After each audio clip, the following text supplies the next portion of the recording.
guys, it's Christina from Derp here. I'm going to teach you how to do a palm spin that looks like this.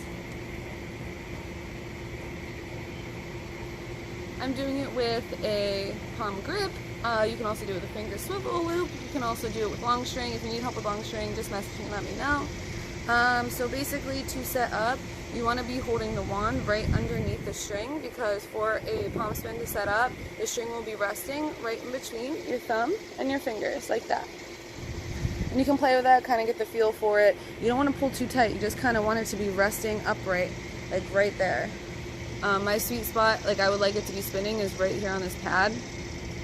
So once you're set up, you grab it, spin, and get your fingers and your hand out of the way. Keep them flat. Keep them pulled back.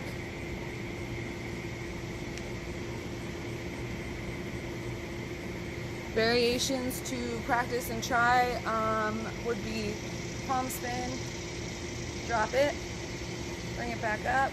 Make sure you're practicing both directions. And then to see it in flow, flowing, flowing, grab, palm spin, woo. Set it back up,